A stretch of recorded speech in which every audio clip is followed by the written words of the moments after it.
Hello, I'm Sean Bishop, Director of Bishop Instruments and Bows here in London, and this is my What's New August 2025. So I've got a few things to talk about, not too much, just 2 violas and 2 violin bows. We'll keep it simple today. I won't ramble on. Some of my videos go for 10 minutes. Crazy. How about we talk about a brand new viola and a brand new violin bow to begin with. Let's have a quick sip. It's summer today, it's a bit gloomy today. So I hope people are enjoying summer holidays, or if you're in Australia, enjoying skiing. Bit of snow this year, I believe. Right, first instrument we have to show is a viola by Andrea Varazzani of Cremona. Now, he has been making me instruments, I think, for at least 10 years now. We've had a lot of violas over the years, and this is a rather very pretty one-piece back viola. It's 40.8 centimeters, so that's 16 and, it's not a quarter, so probably 1/8.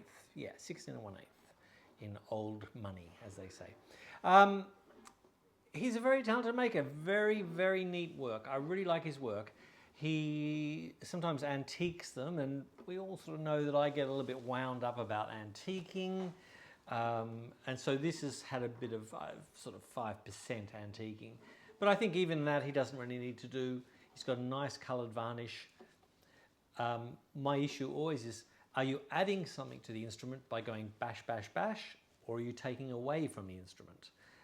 So I personally do believe that you don't need to antique if you've got a nice varnish and great workmanship. And actually, Andrea does. It's a really beautifully made instrument. But makers will tell you that, oh, everyone wants my antiqued one. Well, I'm not so convinced. Players just play them and try them and say, oh, I love the sound of this. Anyway, it's a beautiful viola. I've got a couple of these, and Andrea is going to be making me 2 or 3 a year because they really do work. So for a viola player looking for an instrument £20,000 and under, this is worth a try. I really do think so, and it's nice. I'll have a quick play so you can hear that.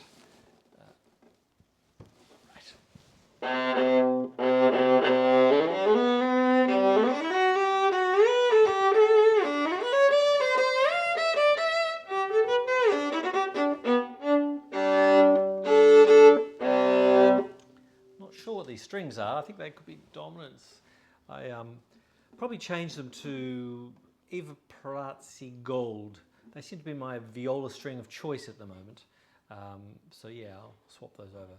It gets expensive though. I keep buying so many strings, and I run out of them. So I don't sell those things. So it's there we go. Anyway, let's talk about a contemporary bow at the same time. So viola, Andrea Varazzani Cremona. This is a nice. Actually, I'll just quickly show the viola so you can see a little bit for people that aren't bothered going to my website. Although it's not up there yet, it will be soon. There we go. That's the Varazzani Andre Guarneri model. Bows. So we have another young bow maker, T.Giquet. I hope that's how you pronounce his name. I can't do French. I can barely do English. You know, as I say, I'm Australian. Ask my children.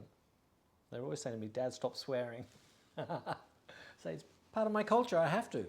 Anyway, I'm digressing here. This is a really nice bow. He trained as a violin maker in the Mircore school, and I guess I bought my first bow off him a couple of years ago, and this is my first gold-mounted bow from him. So for gold-mounted, they try and have their best wood. That's generally the whole standard. And this is a lovely piece of wood, nicely flamed, beautifully made. I love the lapping, silk lapping, as you can see there, gold on silk, as they call it. And it's old school, isn't it? That's what the French bow makers used to do.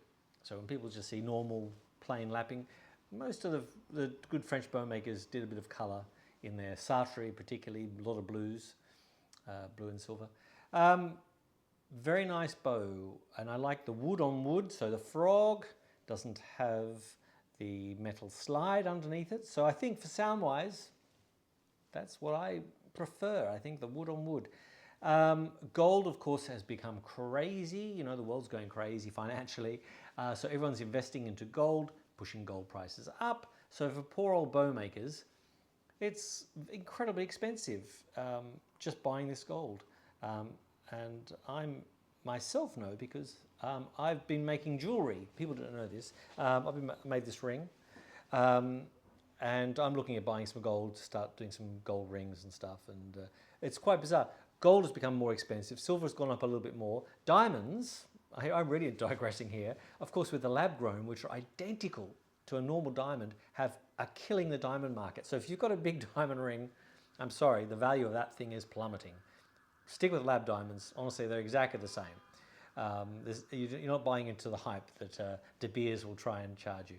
So it's all going to be about coloured stones in the future. There we go. That's a top tip. This is a blue moonstone on silver ring I did. Anyway. Right. Oh, and if you want to know, I also made these. My bracelets are all made by myself. Right. Yeah, so great bow, T.Giquet. I think that's how you pronounce it. Again, sorry about that. But really beautiful bow. And I think these are such great value. Of course, I don't know whether I've touched on it. We have a major issue coming up about Pernambuco. We have the Brazilian government that have asked that Pernambuco wood, Brazil wood, goes from level 2 CITES, which control the world's flora and fauna, traveling around the world, legitimately, and they've asked it to go into level 1. And level 1 will mean we'll have to have documentation for every bloomin' bow you own. Selling them might be made illegal. It's a possibility. They might say you cannot trade in Pernambuco. They might say you cannot repair Pernambuco. That might be illegal.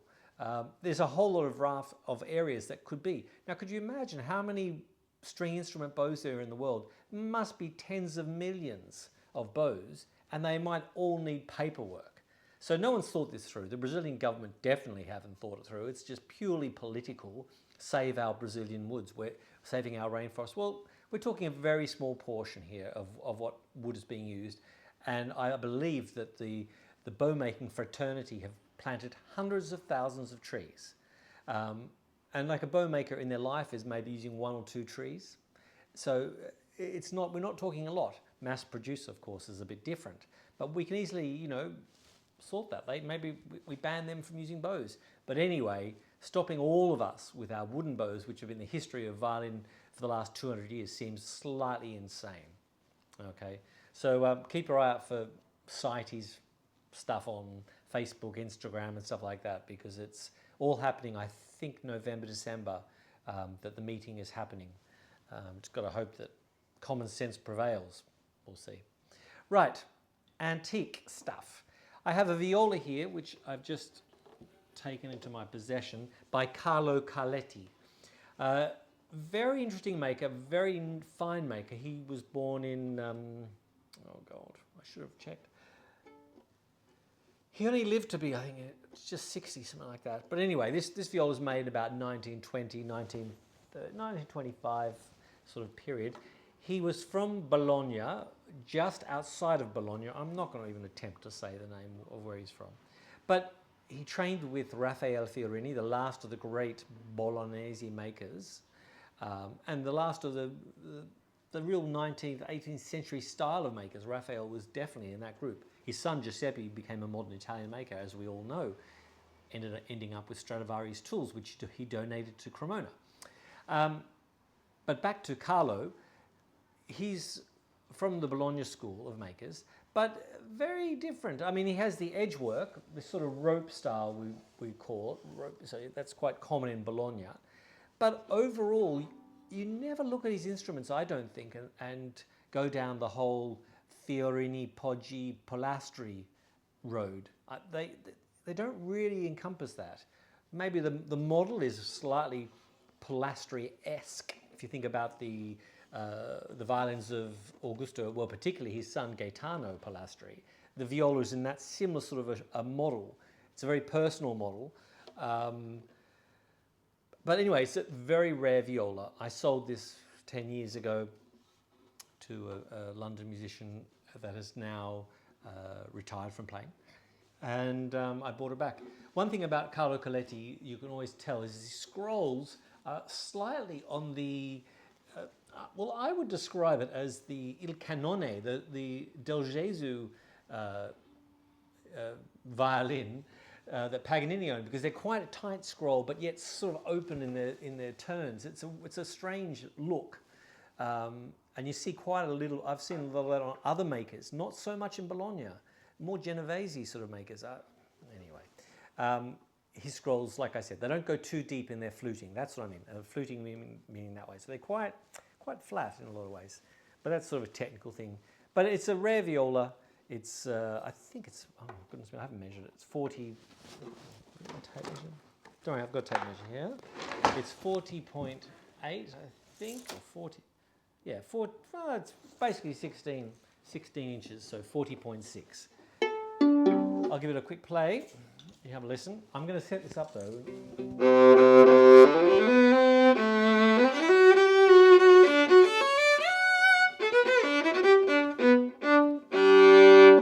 Very easy to play. It must be quite a short stop string length. Nice viola, beautiful viola actually. I mean, beautiful colour. Right, and then on to the antique bow. What I have here is Joseph Arthur Vigneron of Paris. Now, he didn't live to be very old. So he was born around about, I think, 1851, died 1905, still had time. So he was only slightly older than me. Yes, I'm 56. But I do like Vigneron.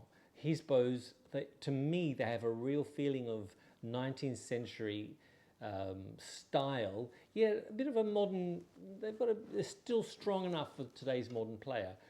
And I'm going to say it again, cheaper than a Sartori. So really you can, I mean, Sartoris are going for £40,000 now, 45.